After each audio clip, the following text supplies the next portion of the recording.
মনোবিজ্ঞান মতে বিবাহিত মেয়েরা ঠিক এই কারণেই অন্য পুরুষের সাথে পরকীয়াতে লিপ্ত হয়। আর তা হলো বিবাহিত মেয়েরা চায় স্বামীর কাছে তার যোগ্য সম্মান, ভালোবাসা ও গুরুত্ব, কিন্তু যখন এগুলো না পায় ঠিক তখনই পরকীয়াতে লিপ্ত হয়। আজ যাকে অবহেলা করলে তোমার মনে এক ধরনের আনন্দ দেয়, কাল ওই মানুষটা চলে গেলে তোমার ঠিক ততটাই কষ্ট হবে যতটা তাকে অবহেলা করে আনন্দ পেয়েছ। মাঝে মাঝে চুপ থেকে দেখো, যে মানুষটি তোমাকে খোঁজ করবে সেই মানুষটি তোমাকে খুব ভালোবাসে, আর খোঁজ না করে তবে তুমি জানবে কারো ভালোবাসার মানুষ হতে পারোনি। তোমাকে শুধু প্রয়োজন মেটাতে ব্যবহার করা হয়েছে।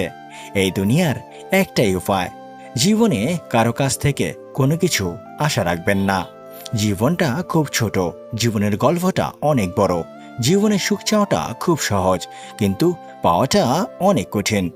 অপরাধ না করেও যখন অপরাধী হয়ে যাবেন তখন চুপ থাকাটাই ভালো, কারণ চিৎকার করে কখনো নিজেকে নির্দোষ প্রমাণ করা যায় না।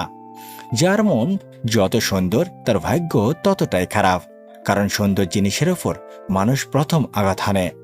জীবনে সুখী হতে হলে স্বার্থপর হতে হয়, কারণ নিঃস্বার্থ মানুষগুলো কখনো সুখী হতে পারে না। নিঃস্বার্থ মানুষগুলো প্রতিনিয়ত ঠকে যায়। কেঁদে লাভ নেই, পরিস্থিতি বদল হবে না। চোখ মুছে সামনের দিকে এগিয়ে চলো, জীবন বদলাবে, পরিস্থিতি তোমার কাছে হার মানবে। কখনো কারো হাতে কথা বলার অভ্যাস করো না। সম্পর্ক তখনই শেষ হয় যখন একা থাকতে কেউ চায় না, কিন্তু পরিস্থিতি মানুষকে একা করে দেয়।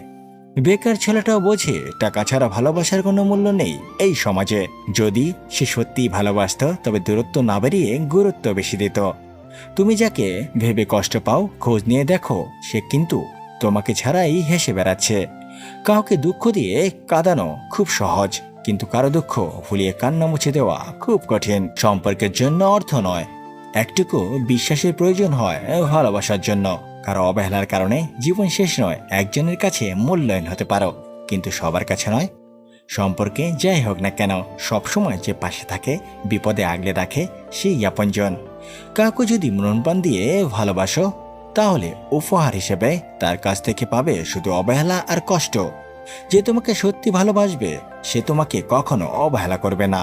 একটা মানুষকে কতটা ভালোবাসা যায় এটা যদি ওই মানুষকে বোঝানো যেত তাহলে এই পৃথিবীতে কখনো সম্পর্ক বিচ্ছেদ হতো না। ভাবতে অবাক, যারা টাইম পাস করে তারা আগে ভালোবাসা পায়, আর যারা সত্যি ভালোবাসে তারা শুধু কষ্ট পায়। এরকম ভিডিও পেতে আমাদের পাশেই থাকুন। ধন্যবাদ সবাইকে। আবার দেখা হবে আমাদের পরবর্তী ভিডিওতে। সে পর্যন্ত ভালো থাকবেন, সুস্থ থাকবেন। খুদা হাফেজ।